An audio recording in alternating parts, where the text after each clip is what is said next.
Now, of course, using the yum command is one thing, but knowing how to configure and point to your repositories is another. So we're going to look now at configuring yum repositories, and in the demonstrations we're going to see how we can point to a different remote system. So you can see I'm working as root on my CentOS 7 system. We're still working on server 1, but I have brought up another server. I've brought up my master server. On my master server we introduced during the initial course of this series when we were looking at the LFCS Linux Essentials, and we used this as a local installation server. But not only an installation server, it holds the CD, so we can actually use it as a repository should we want. It doesn't matter if you don't have this additional server, you'll get the idea of how we can use it in any case. The main thing is understanding the construction of the yum repos files. So for a moment, let's just move through into the directory /etc/yum.repos.d. And it's within this directory that we define our repositories. And we can see all of the files here have a .repo extension. One of the products that we installed during our initial installation was the EPEL package.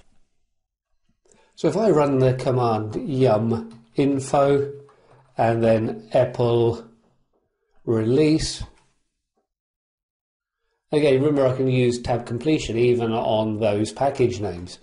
So we installed this package during our installation or just after the installation, and this then gives me the extra packages for Enterprise Linux, which adds in the repository. If I go through now and do an rpm-query and list of EPEL-release, we can see then that there isn't huge amounts that actually goes in and puts in. So it goes in and really adds in the 2 repository files, and it then goes in and adds in some documentation and a little bit of information for system D there. So pretty much the main thing that it's adding in is the signing key and the repo file. So we can see this is a very, very small RPM.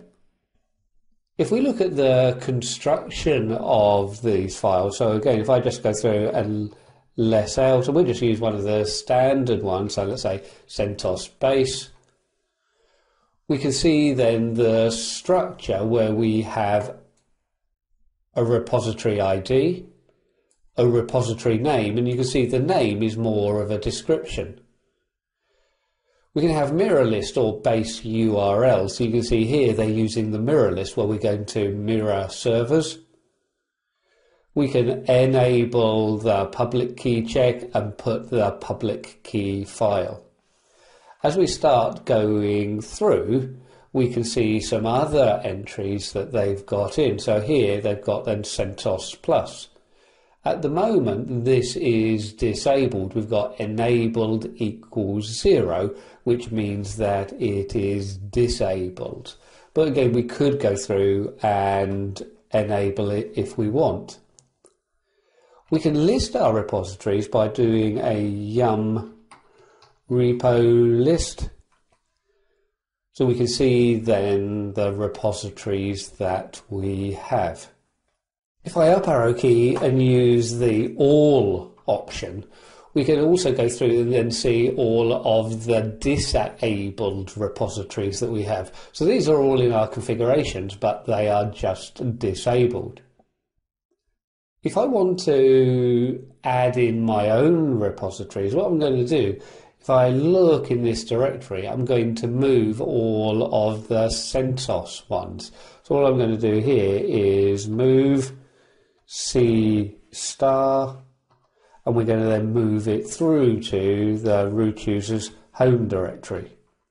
So now when we list, we're back just to having the EPEL one.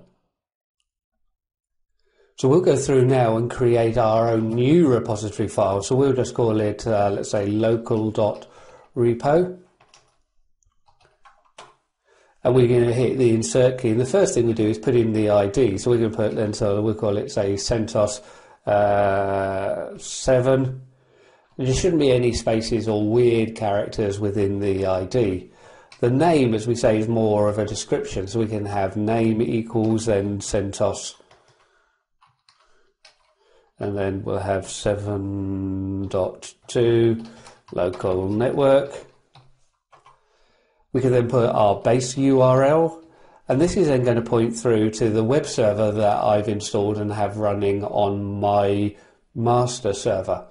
And so it doesn't really matter if you have it or not. Well, we're just looking at the idea of setting it up. But all I've done is added the content of the DVD through into my web server directory. So as I start putting in the path, we've got 192.168.56.220. So that's the address of the master server. And that will be pointing to the default location of var www HTML. Within the HTML directory, I created a CentOS 7 directory on the server and copied the content of the CentOS 7 DVD into that directory. We're going to make sure that it's enabled, so we're going to have then enabled equals 1. And then we can have our GPG check. We'll just say that it doesn't need to check the public key, so we'll have that turned off. So don't forget, within the ID, just don't add any spaces or weird characters in. If I now go through and do my yum and repo list, we can see now that I had to think a while as it picked up the metadata from the new repository, but we can see then we've got the CentOS 7 and then the full name of CentOS 7.2 local network. So we should be able to install from here. So if I do something like yum remove nmap, so again, remember this is just my port scanner. So obviously I don't have nmap installed at the moment, so that's good. I must have removed it before. So I can go through and do a yum install -y nmap.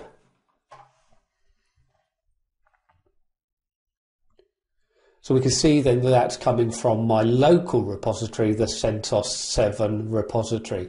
Now that I have this in, if I go through and run nmap, and if we run it against 192.168.56.220, remember that was the address of my master server, and we can see then that that's running port 22 and port 80. Port 22, of course, is my secure shell server, and we can then go through and see port 80 being the web server. Now, having gone through to see how we can set up our repositories, let's go through now and start looking at how we can work with the yum cache.